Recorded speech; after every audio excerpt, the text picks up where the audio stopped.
Assalamualaikum warahmatullahi wabarakatuh. Waalaikumsalam warahmatullahi wabarakatuh.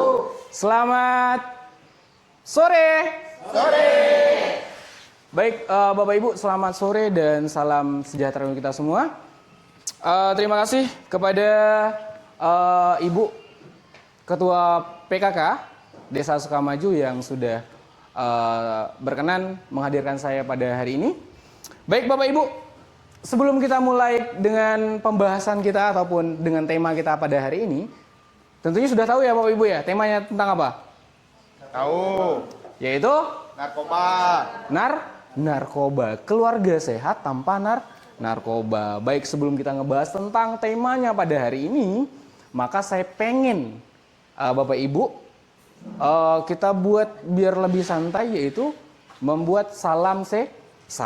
Bapak Ibu, ketika saya mengatakan salam sehat, maka Bapak Ibu mengatakan hidup sehat, hidup bahagia, tanpa narkoba. Sepakat ya? Sepakat. Baik, kita coba Bapak Ibu.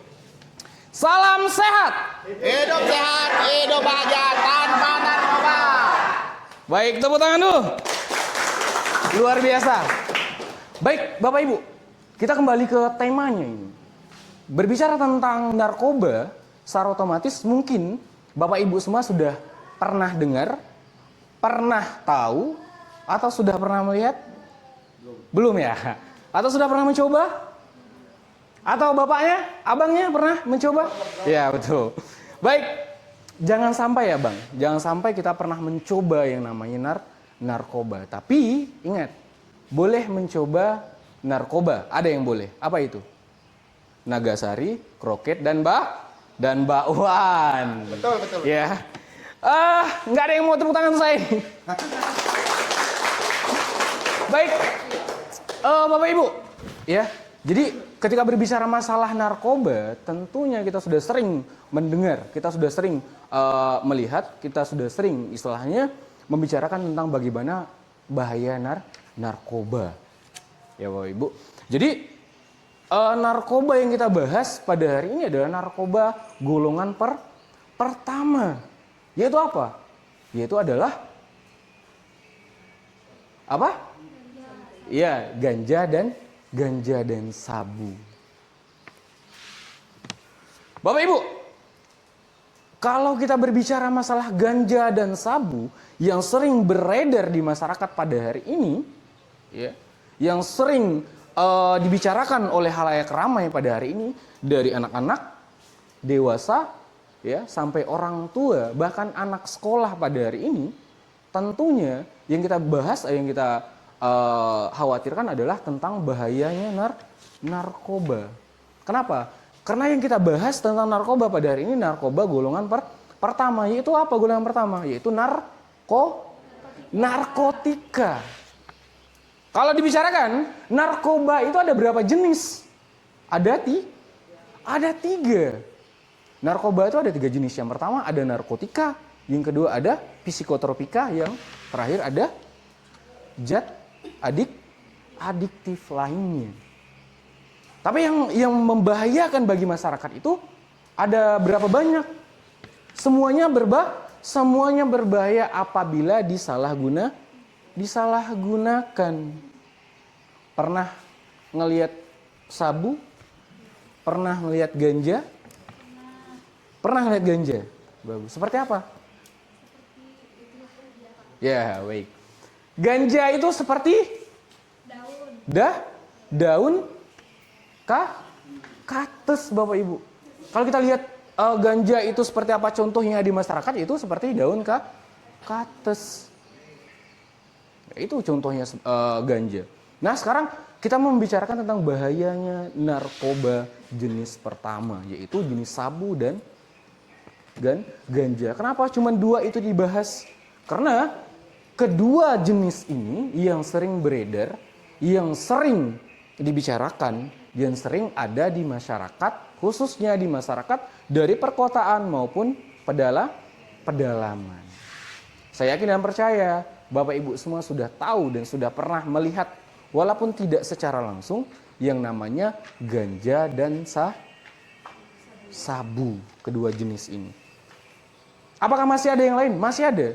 Seperti tembakau gorila, seperti inek, seperti heroin, yang memang semuanya sangatlah berbahaya. Baik, Bapak Ibu, kalau kita berbicara masalah kedua jenis narkotika ini, yaitu sabu dan ganja, apakah sama cara pemakainya berbeda? Cara memakainya berbeda, dan efek terhadap tubuh pun itu berbeda. Nah, seperti sabu yang kita ketahui, cara memakainya atau cara penggunanya dengan dihisap. Ada alatnya yang sering kita sebut sekarang itu bong. Ya. Kalau jenis ganjanya yaitu dengan cara dibakar, yang dijadikan sebagai rokok, Bapak Ibu. Bang, pernah hisap ganja? Belum ya? Jangan sampai mencoba ataupun jangan sampai pengen nih nyoba ini. Sekali aja misalnya. Jangan sampai. Kenapa? Karena efek dan dampaknya untuk kesehatan untuk tubuh itu sangatlah buruk. Apa yang dijanjikan oleh narkoba? Kenapa orang itu bisa pengen mencoba narkoba? Kenapa orang bisa pengen mencoba yang namanya sabu-sabu? Kenapa? Karena narkoba itu bisa menghilangkan depresi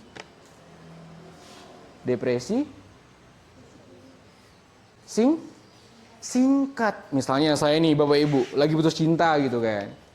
Putus cinta ataupun lagi ada masalah. Terus bagaimana cara menghilangkannya? Ya saya coba-coba aja itu. Siapa tahu aja 1 atau 2 hari, 3 hari, 1 bulan, 2 bulan itu bisa hilang depresi saya. Rasa sakit hati saya itu bisa hilang. Tapi hebatnya narkoba, dia bisa menyeret kita lebih jauh dari apa yang kita bayangkan. Kenapa? Karena efek narkoba itu bisa memberikan efek ataupun dampak halusinasi. Bahayanya dia melakukan perubahan terhadap psikologis dan fisik. Dan yang lebih berbahayanya lagi kenapa? Yang lebih berbahayanya lagi bisa menyebabkan kematian. Jadi Bapak Ibu, hari ini yang menjadi permasalahan kita, yang menjadi PR kita bersama untuk keluarga kita adalah bagaimana caranya ya menjaga anak-anak kita, menjaga keluarga kita, menjaga adik-adik kita supaya tidak terseret dengan bahayanya narkoba.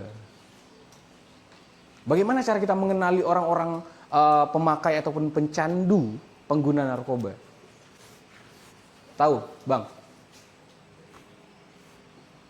Yang pertama mungkin lihat dari postur tubuh. Postur tubuh. Ada apa dengan postur tubuhnya, Bang, biasanya? Biasanya gemuk, mungkin kurus. Ya. Bisa jadi karena penyakit lain juga, Bang. Ya. Jadi yang dominan dan yang paling umumnya, ya bagus. Tepuk tangan dulu untuk abangnya. Itu biasanya salah satunya seperti itu ya, Bapak Ibu dan adik-adik. Jadi salah satunya biasanya menurunnya berat badan. Awalnya gemuk ini besar badannya. Tapi ketika dia menggunakan sabu atau menggunakan narkoba bisa juga menggerus ataupun bisa membuatku kurus, menyusut berat badannya. Tapi hal yang biasa dan lumrah kita lihat adalah pola tingkah laku. Yang awalnya dia adalah anak ataupun abang, kakak, bapak, mas-mas ya, yang ceria, yang mencintai hobinya. Tapi ketika dia menggunakan sabu, dia lebih sering menyendiri. Dia tidak ingin berinteraksi dengan orang lain. Dia tidak mau berinteraksi dengan orang lain, apalagi orang halayak ramai. Dia awalnya adalah orang yang sering bercerita, dia adalah orang yang care, dia adalah orang yang memiliki banyak bahan untuk dibicarakan pada saat di tempat tongkrongan di halayak ramai. Tapi seketika dia menghilang dari pergaulan yang biasa dia lakukan. Ya, ini dari tingkah laku nih. Kedua, dari segi fisik. Betul kata abangnya tadi. Awalnya gemuk, ya, berisi, tiba-tiba kurus. Nah, gimana? Iya, kalau pengguna narkobanya orangnya masih gemuk, bisa saja efek lain itu terjadi. Apa? Menurunnya secara psikologis. Orangnya mudah emosian, orangnya mudah ada rasa kekhawatiran terhadap dirinya. Ya. Walaupun gimana, ada kok pengguna narkoba yang memang tidak kurus dan tidak menyusut secara fisiknya, ada memang. Tapi secara pola tingkah laku lain itu akan menunjukkan bahwa dia adalah seorang pengguna narkoba. Misalnya apa? Misalnya dari segi mental bagi anak-anak yang masih sekolah, yaitu dari tingkat pengetahuan ataupun prestasinya mulai menurun. Dari pola hidupnya sudah mulai menurun. Awalnya sering mau makan jadi berkurang. Adanya insomnia, terjadi insomnia, awalnya tidurnya nyenyak dan enak, tapi dia susah untuk tidur. Ya. Kenapa? Karena efek itu yang menyebabkan ketika tidak terjadinya penyusutan pada fisik, maka terjadi penyusutan kepada psikologis, tingkah laku, emosional. Ya, Bapak Ibu. Jadi di sini coba perhatikan, ketika seseorang sudah menggunakan narkoba jenis pertama, yaitu narkotika, jadi untuk fisik biasanya dia menyerang ke fisik bagian vital. Yang pertama ada mata, rongga mulut, hati, kulit, otak, jantung, dan pencernaan, Bapak Ibu. Ya, jadi ini yang memang diancam oleh narkoba tersebut. Saya kasih satu contoh lagi, Bapak Ibu. Ya, seorang pengguna narkotika ada jenis ekstasi, heroin, dan kokain. Ya, jadi seperti ini. Awalnya cantik, awalnya tampan, jadi melakukan perubahan fisik yang memang signifikan. Ya, Bapak Ibu. Dan juga narkoba ini bisa menyebabkan tertularnya penyakit HIV/AIDS. Dari mana? Yaitu dari cara penggunaannya, yaitu melalui jarum suntik, Bapak Ibu.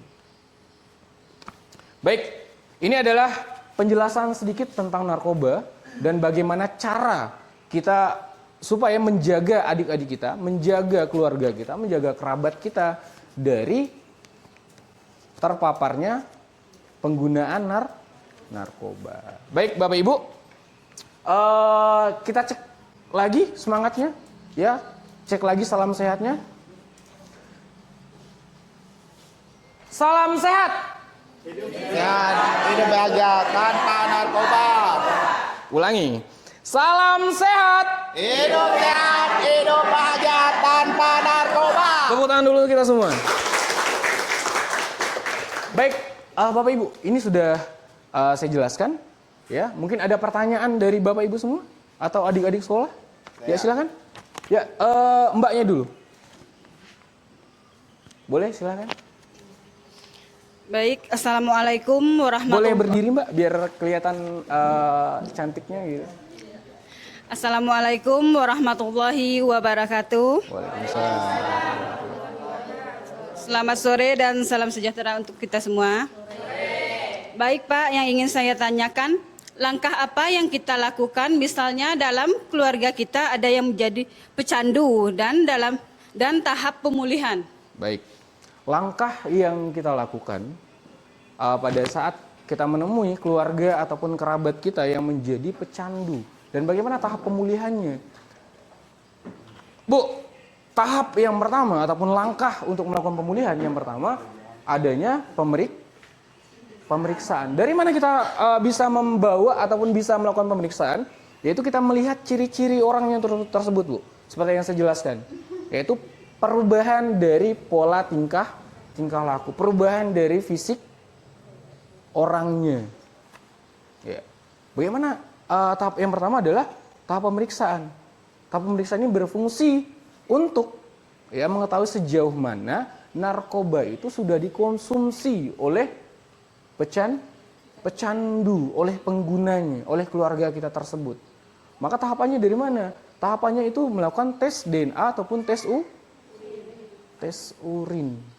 Yang kedua, ada yang namanya stabilisasi. Stabilisasi itu adalah di mana pengguna itu distabilkan dari obatan yang jenisnya sama. Nah, yang ketiga ada yang namanya detoksinifikasi. Ya, detoksinifikasi ini adalah tahapan yang paling berbahaya, Bapak Ibu. Ketika tadi stabilisasi ini adalah merujuk dari ketika sudah diperiksa masuk ke stabilisasi, maka pecandu biasanya akan direhabilitasi. Nah, sekarang masuk ke dalam detoksinifikasi ini adalah tahapan mana? Tahapan di mana pecandu itu akan diberhentikan semua dari penggunaan narkobanya. Itu sangat menyakitkan, Bapak Ibu. Ketika seseorang ketergantungannya sudah lama terhadap narkoba, ketika tidak diberikan narkoba, walaupun kadarnya itu dikurangi, itu akan merasakan sakit seluruh badannya. Itu akan merubah tingkah lakunya. Ya, ini adalah tahapan yang paling menyakitkan.